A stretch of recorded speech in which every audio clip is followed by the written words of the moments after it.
Alright, so today we're here, we're going to do a deadlifts for our group presentation. We're going to talk about the risk and the injury prevention that it will cause. We want to make sure that we focus on proper technique through the deadlift. It's a very functional movement that every athlete should use, especially those in the competition stage and more towards the elite athletes. It's better to focus on a proper technique than going heavy on this. We want to make sure that we keep our athletes safe, and so that's something we're going to show you today. Alright, so today we're going to show you how to do a deadlift. As he approaches the bar, we want to make sure that his feet are slightly a little bit over shoulder width apart. We're going to make sure as he bends down to pick up the bar, he's going to keep a tight back and he's going to come down and grab it with both arms facing the same way. You can also do what's called a reverse grip, where it's one arm facing one way, one for the other.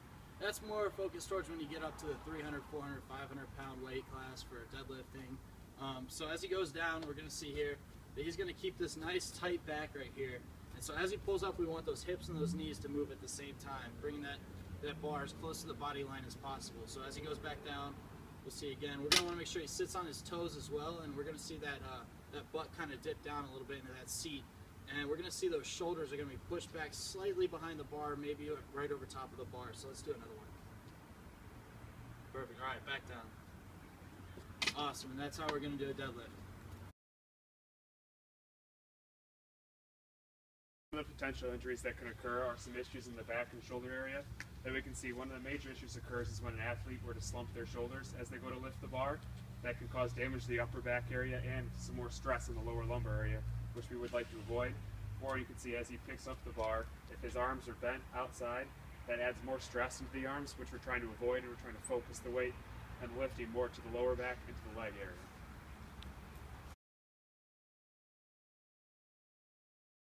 Alright, so the deadlift is going to be one of our fundamental movements. It's going to help us work on our other lifts.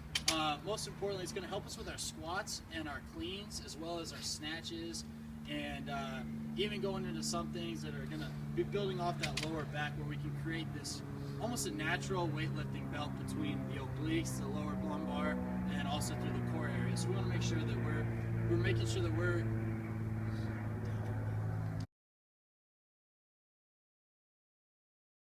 The deadlift is also a great exercise because it helps develop some of that explosive leg power and also lower back and core strength that can be used in sports such as football when you're running, getting off the line, or in basketball, trying to accelerate and jump towards the hoop and go up for a layup. And it can also be used in other sports that just really involve that generic explosive power needed to get going, running quickly, or get off the block.